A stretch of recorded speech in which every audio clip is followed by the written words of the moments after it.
Good morning, everyone. Welcome to episode number 16. 16. Can you believe that we've done this 15, now 16 times, Jim? And the sponsors are happy. They seem to be happy. They're paying their bills. Yeah.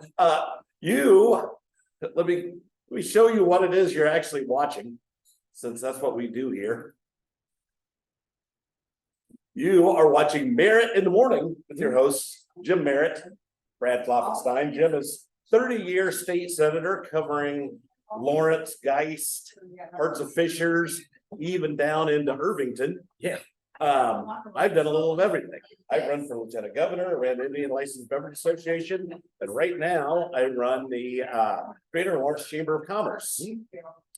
We're coming to you this morning from Cafe Audrey's at beautiful Fort Harrison, open 7 days a week for breakfast and lunch.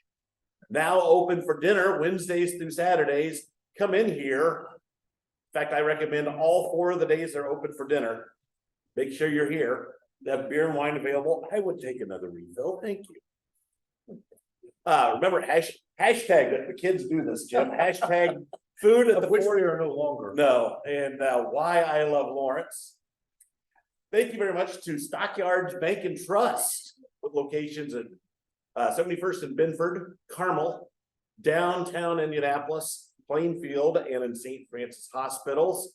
Thank you, Paula. Yes, thank you very much, Stockyards Bank and Trust, for seeing some value in our fabulous show. We're also brought to you today by Alpsbrau Beer. So very, very Bavarian. Also available at Cafe Audrey's. Ask for it by name. So, Jim, here we are.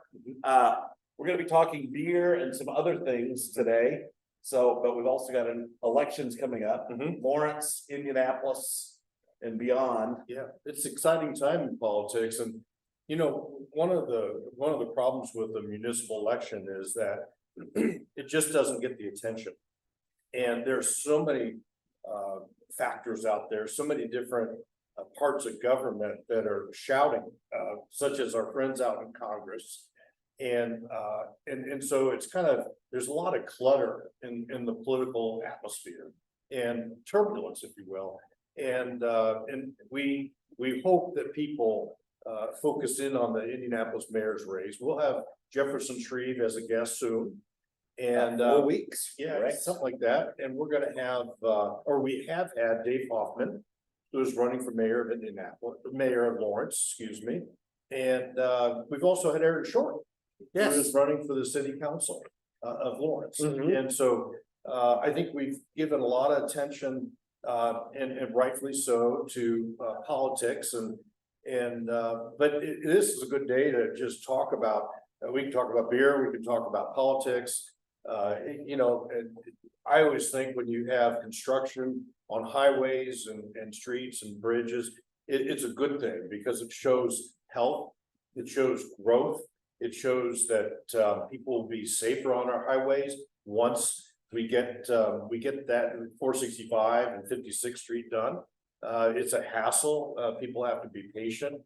It took me a long time to get here this morning, but I think it's for the benefit of Indianapolis and the state of Indiana and the city of Lawrence. It is. It will be nice. I was telling you last night, it took me 45 minutes from 82nd and Dean to get to the fort here in Lawrence. And that's just because, yes, every road is under construction right here and there. Right, and it's good weather. And before, you know, they can have construction even with bad weather in wintertime, but this is the best time to, you know, take 465 and put it in 1 lane or 2 lanes going north and south. And it's a benefit for our citizens that we will have safer highways in the future. Now it's a hassle, but it will get better because I'm sure a lot of people are frustrated by it right now. You can't currently get in or out of Lawrence.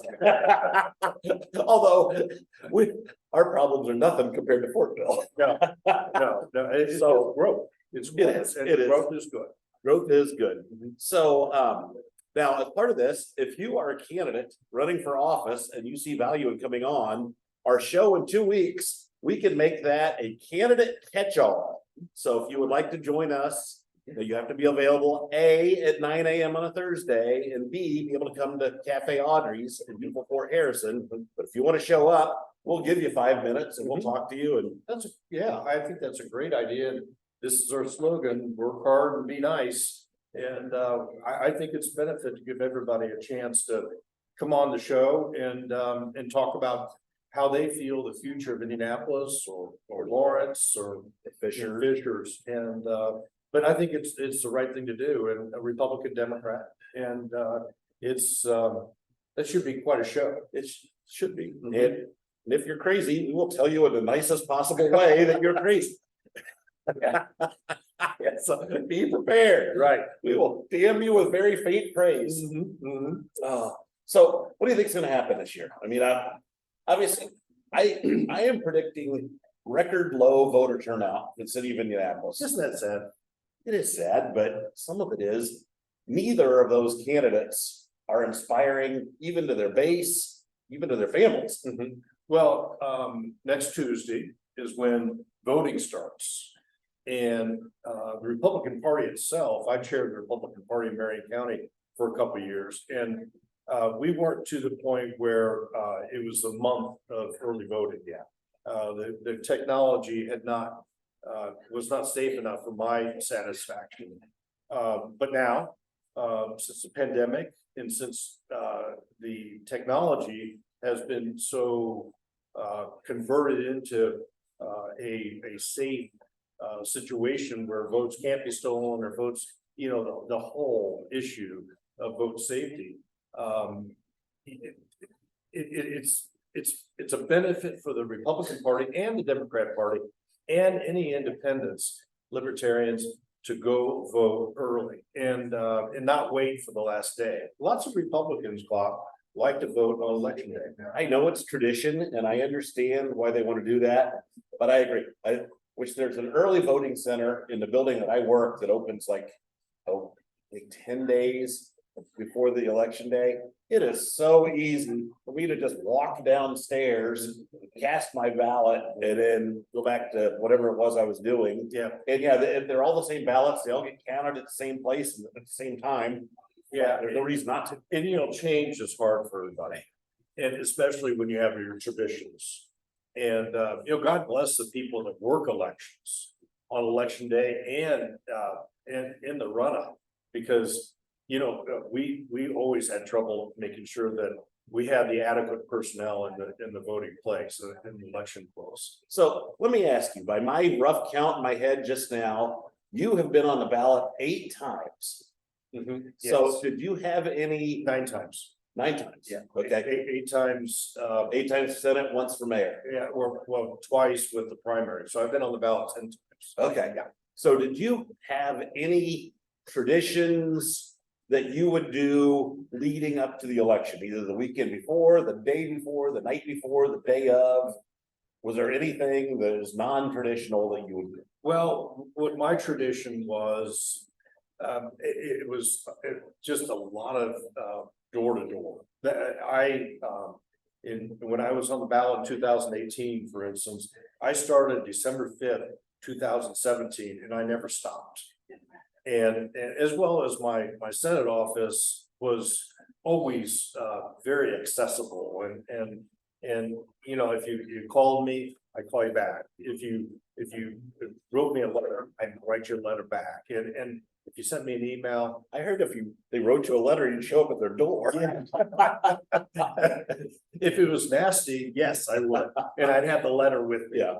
And so the traditions of the run up were just checking in with specific precinct committeemen I knew that might have been a purple precinct, and see how they felt about the day, and then stop in, for instance, in Fishers. That was kind of a constant for me because Fishers is a purple city and has been for some time, and you're almost checking the traps, and just like you're out fishing, and just to make sure there are no surprises. So would you have volunteers out at the polls Yes. specifically for you or for the party?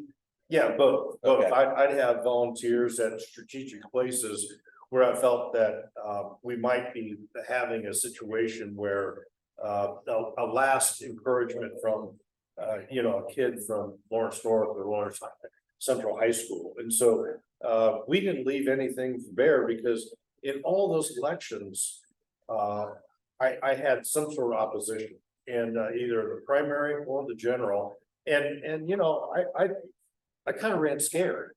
I wanted to make sure that I won re-election, and we raised a lot of money. We had a lot of volunteers, and people kind of got used to my coming out and seeing them door to door. And when I would slack off for a week or two, I heard about it, and from precinct committeemen or whatnot. And so when you kind of set that standard over 30 years, that now the mayor run was totally different because it was it was quite a large 800,000 people that you were trying to contact. So, then social media in 2009, came upon us, and that was a big part of campaigning as well.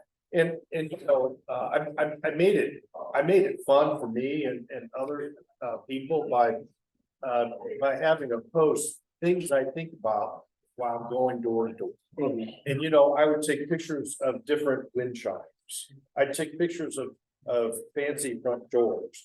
There at Fisher's one night, I walked up and there were two golden ballerina shoes up against the door. And I took a picture of that. And just not Americana as much as culturally how people live. And it was that made it fun for me. And I also took dog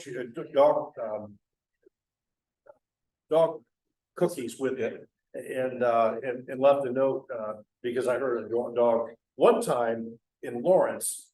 I walked up to a door and the door was open. There was a big dog sitting in the middle of the doorway, and one sign said, "Welcome, friends," and another sign said, "Beware of dog." So which did you heed? I just quietly, put a flyer down underneath the mat. Underneath the dog? Good boy. So let me ask, now that we have vote centers, early voting, there's fewer voting locations on election day.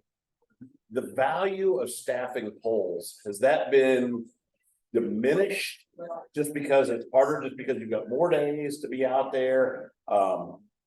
If you go to any polling site, less than half the voters going in there would be in your district. So I think it just depends if you're a candidate or if you're a county chairman or a ward chairman or a township chairman. It just all depends on what duties you have. Now, with being a candidate, and you have vote centers, there are specific places you go, that you never know if that's going to be a constituent or a voter, a possible voter for you. So you kind of there's somebody that might live on the west side, but lives on the west side and works in Lawrence, and they use the vote center here. And so they may not be a constituent or possible constituent for Dave Hoffman for mayor. And so it makes it difficult. And also somebody might live in Lawrence and vote over on the west side. Yep. And so that individual, vote centers have made it more difficult for candidates because you can't zero in on your person, your voter, your possible constituent. Now, as a county chairman, your job is so much larger because you've got to man those vote centers, but you also have to have a personnel for election day. And so the idea to our listeners, the idea of needing you to help staff a vote center or election day is still a big need. Now, I used to discount the value of, working the polls and standing out there. Until 2003, I was running for city county council, which I was running against a couple unusually weak candidates, but I was also running as a libertarian. I had the support of the Fraternal Order of Police. I won one glorious precinct that day, and it was the Lockerbie precinct where I lived. Is because I sat outside, I said, I'm Brad Klopfenstein, I live right there, I'm your neighbor, and I would appreciate your vote for city county council. When I won that precinct by one vote. Yeah, well, it's not gonna hurt. No, And as well as the fact that, the absentee chase. Where you file, for an absentee ballot because you're going to be out of town or you're not able. And when the candidates or their campaigns. Find that list of people who have filed for an absentee ballot. If you're running in what you would think a tight race or even whatever race it is. If I was running for office today and I saw a list of people who are gonna be absent, who wanna vote by absentee, I would actually go to their house and talk to them about it. That is an individual who wants to vote, who, when you're talking to them directly about how you feel about whatever office you're running for, whatever issue you have, that is just a live one, if you will.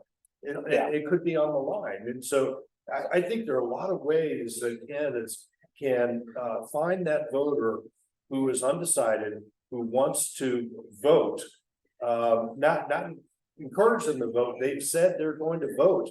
And that absentee chase, if you will, is so invaluable.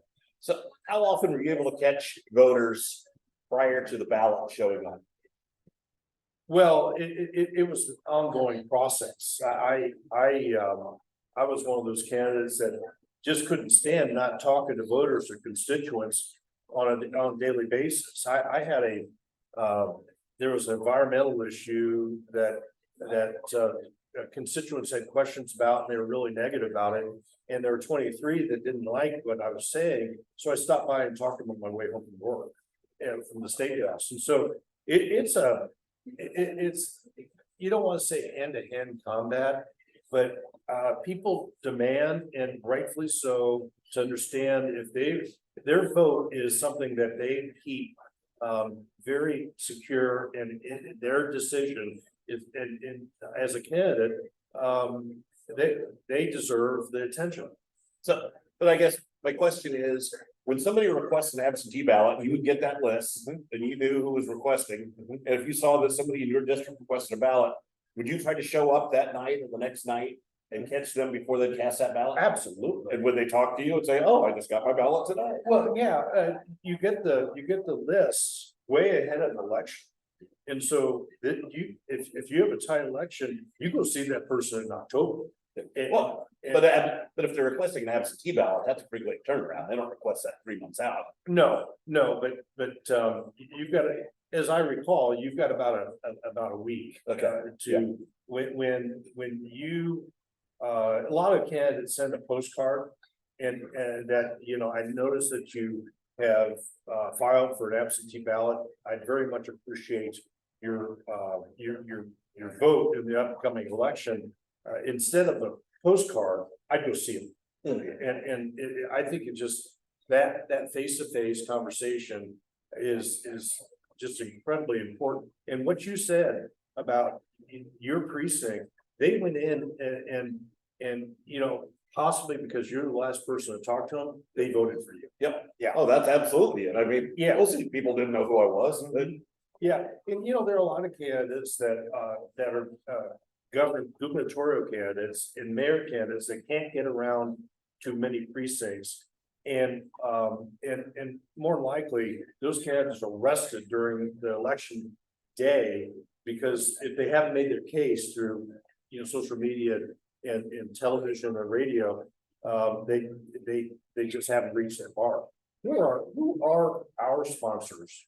What? Sponsors? We have sponsors? Well, first, you're watching Merritt in the Morning with your hosts, Jim Merritt and Brad Klopfenstein. Brought to you today by Alpsbrau Beer. So very, very Bavarian. Ask for it by name, available all over central Indiana and some places around Fort Wayne. We're also brought to you today by Stockyards Bank and Trust. Since 1904, Central Indiana locations, 71st and Binford, Carmel, downtown Indianapolis, there to Ohio and Illinois. Also in Plainfield and at St. Francis Hospital on the south side. We are coming to you this morning, as almost always, from Cafe Audrey's, open 7 days a week for breakfast, lunch, and brunch. They'll throw you a third meal in there. And then open for dinner Wednesdays through Saturdays. You can also get Alpstrow beer here. So you mentioned something that I wanted to pivot to. So here we are, we got the municipal election coming up, which I'm a little surprised, as much as Hogsett and Shreve have bought a lot of airtime, they have not bought it all, but you know who has bought the rest of it? No. All these candidates for governor, Republican candidates for governor, who are just kind of introducing themselves. Is that valuable and a good use of resources? I don't know if it's valuable or not, but it certainly confuses the voter. I think that people, let me give you an example, being a state senator and also the two members of the US Senate. I would get probably 3 times a year, probably somebody would actually say, what's going on out in Washington? And I said, well, I worked out a steakhouse. He goes, I thought you worked in Washington as a senator. And so these governor candidates, these 5 governor candidates who are raising money, who are going to be on TV, you know, good on them that they can do that they've got to introduce themselves. However, it takes a lot of the air out of the room, as well as a lot of local candidates that I talk to. The governor candidates are raising money as well. And have made it very difficult for mayor candidates and council candidates to raise money. And so there's a confusion, there's little chaos, and you know, obviously it's a free world, but you know, it's, you know, one election at a time. And so it is confusing to the constituent, it's confusing to the candidates and to the overall campaign. And it used to be where you just would start campaigning like a day or two after the municipal election, but that's just changed. So how do you feel about it? I don't know. I mean, Doden and Brad Chambers are the ones that seem to be doing the most right now, and I think that's probably because they have the lowest name ID. I don't know that it's garnering them much, and sadly, both their commercials are very similar. I don't think they're doing anything to differentiate themselves from each other or the pack. And yeah, I don't know how many people are going to show up to vote this year and say, there's all the candidates for governor. Yeah. And so I think it's kind of a waste of money. Yeah. But well, it's their money. Yeah. It is their money. It is. They're funding it. And you know, good on them that they can do that, but it's confused. It will confuse people. And it's just a shame that nowadays we can't do one campaign at a time. Right. And hopefully people will tune in to this mayoral election in Lawrence and Indianapolis and elsewhere, and get to know the candidates for these, I think, invaluable offices. These offices are the closest to people and can make the most impact on society. And so it's just it's difficult, and voting seems, you know, we're gonna have a low turnout, which is just shameful. It really is shameful. And I don't know if that's because people are busy, they don't know if they have a voice, or they're confused. But you know, whoever's watching this, go out and vote. And it's just so important. And you have so many opportunities. so if you're a crazy millionaire who's decided you want to run for office and you would like to have your ads on this program, get in touch with me and Jim. We'll be more than happy to take your money and throw you on our slides. Yeah, but we would be happier on November 5th or 6th, right? Yeah. We'll take your money. We'll line you up for that November run and beyond. So how happy are you that you're not running this year? I think it's such a difficult slog to run for office. You know, if there was an opportunity, I love running for office. I love being a candidate. I love being a public official. but, being on Merritt in the morning and, in other venues, it is, might be quenching my thirst for it right now, but, I just want everybody to, recognize that public service is noteworthy and hopefully that people hold those folks. So, well, you've got your weekly stint on Kendall and Casey, and I assume that that is ever ongoing. I like to think that either 9:45 or 10:15, I'll be on Thursday mornings in Kendall and Casey at WIBC. And we also do State House Happenings, which is aired online with social media, and it's also on WIBC on Saturday or on Sunday mornings. And you love radio as well. I love radio, and I have lots of opportunities to talk about the issues of the day and politics, and it definitely fills a void. It does.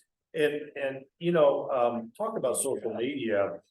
I caught a little bit on Facebook, all the beautiful cars that come to Lawrence. Oh, yeah. Yeah, and talk a little bit about, is that a Thursday afternoon? It's Wednesday evening. So every Wednesday evening, I started this when I started with the Greater Lawrence Chamber. So I started in 2020, February of 2020. Well, then in March of 2020, we were told to stay home and social distance. And pretty much I noticed every car show got canceled for the entire year. And I'm like, all right, there's all these guys that have all these cars. We have beautiful Fort Harrison right here, Lawton Loop. Like, you know what? Let's just invite people to come out to Lawrence and say, if you got a classic car, bring it out. By definition, we're socially distanced. Just put a chair by your car. We'll look at other people's cars. It'll be great. It ended up becoming a thing. And we have since moved it over to the VFW on Lee Road. So VFW post 7119, where they're building the new disc golf course that we're going to cut the ribbon on Veterans Day, Saturday, November 11th. So what we do it, so it's every Wednesday. It costs nothing to attend. Just bring what you've got. If you don't have anything, still people come out and we'll just look at the cars. Well, people love beautiful cars. They do. And we get a lot of cool ones. Yeah, and how many cars do you usually have pull up? 20 or 25. It varies. So I'd say probably 10 of those are there every week, and then the rest of them cycle through. We've had as many as 45 or 50. Wow. One of the cooler ones we had this year that came out a couple of times. This guy's got like a 1957 motorhome. And I mean, it's completely renovated, but very period correct. It's got kind of that 50s feel to it. Very cool. And even towed an old aluminum boat behind it one time. So we get some weird stuff, you know, and all the way up to, we had some nice new Corvettes last night. So it's a good show. And then, well, Veterans Day is coming up. Yes. Talk a little bit about that golf course. So so that VFW post, they've got like 25 acres, I think, and it's right across the street is the state. Right on Lee Road. Right on Lee Road. So they're like, all right, we've got all this property. We don't do a lot with it. And I think they got a little bit of grant money. And so they are building themselves an 18-hole disc golf course that'll be open to the public. What's a disc golf? Frisbee golf. Frisbee golf. Frisbee golf. I see. So okay. But it's actually becoming very popular. Right. Right behind the pickleball. Yeah. As like the next big thing. Yeah. Yeah. So and we also cut the ribbon, well, we had a groundbreaking on the and I'm gonna massacre a golf Hall of Fame or a golf. So the Indiana Golf Association Academy something, but it's the Pete and Alice Dye is their, you know, the great golf course designers. Actually, they were both pretty good golfers in their day. Yeah. So, but Indiana Golf Academy had been in Franklin, I think recently had just been residing in an office building up in Carmel, but they are building a new $6 million facility over at the Fort Golf Resort here at 59th and Post, right there at the entrance to the Garrison. It's going to be beautiful. And now what will be housed in that facility? I don't know. Yeah, well, it probably a lot to do with youth golf. Yes. Evan Scholars. Yeah. And it's really, really probably, I don't know a whole lot about it, but I was really excited to see the groundbreaking on social media. And I think that this is in conjunction with the state putting some money into some renovations at the Fort Golf Course, which the Fort Golf Course is already hard. But they want to make that a top tier golf course. So looking forward to some of that. You know, maybe we ought to have on as a guest the folks in charge of that golf academy, if you will. That'd be fun. Yeah, I think that'd be a good guest. Yeah, I've got his card. That's Good. excellent. Yeah, I think so. Excellent suggestion. Yeah, because, you know, when I was growing up in the political system, members of Congress, loved to have post offices in their district. And it was kind of a rite of passage. And with the state legislature, the goal was to have an Ivy Tech campus, to have a state park, to have a world-class golf opportunity and golf course. And we have that all here. And the idea of the investment of this golf, I think Indiana State Golf Association, where their office is all be one place, and they chose the fort, that is going to be very, very special. It will be. So, yeah, so I mean, just Future Merritt the Morning Show, because I think it's. stay tuned. Yeah, Okay. golf has been an interest of so many different people through the years, and it plays such a large role in people growing up. And I noted, in the book that I'm writing, and I'm doing research on Woodrow Wilson, he played 1,800 rounds of golf in his 8 years in office as president. What's the math on that? That's like every day, isn't it? Yeah, virtually every day, and through the years, you've seen that with President Eisenhower walking into the Oval Office with his golf spikes on and making an impression on the wood floor, and they kept that because it was him, and so and we all know that most presidents play golf. Yeah. And so that would be really interesting to have somebody from that concern. The more I learn about presidents, they don't really do much. Yeah. They go to Camp David. I think Biden's been on vacation more than he's been at work. You know, Clinton golfed a lot and Trump golfed a lot. What they say is that if an issue has been on everybody's desk and it gets to the president's desk, it's very, very important. And so, they can, I always say that a country takes on the personality of the president that leads them. And you can see that through history. But, it's going to be interesting to understand what the Golf Academy actually is. We'll have a guest on here. So, yeah. All right, Jim, we've gone beyond our 30-minute mark on this show. It's been great. It has been wonderful. Thank you all for watching. This has been episode number 16 of Merritt in the Morning. Work hard, be nice. Work hard and be nice. We will get back to that. Thank you, Cafe Audrey's, for being our host. Beautiful Fort Harrison. Remember, hashtag food at the fort and hashtag why I love Lawrence. Thank you, Stockyards Bank and Trust, for sponsoring Merritt in the Morning. Central Indiana locations at 71st and Binford, Carmel, downtown Indianapolis, Plainfield, and in St. Francis Hospital down on the south side. Thank you to our beer sponsor, Alpsbrow Beer. Ask for it by name, available at Cafe Audrey's, VFW on Lee Road, and other fine establishments. So, Jim, any parting thoughts? Adios. All right. Work hard, be nice. We will see you again in 2 weeks.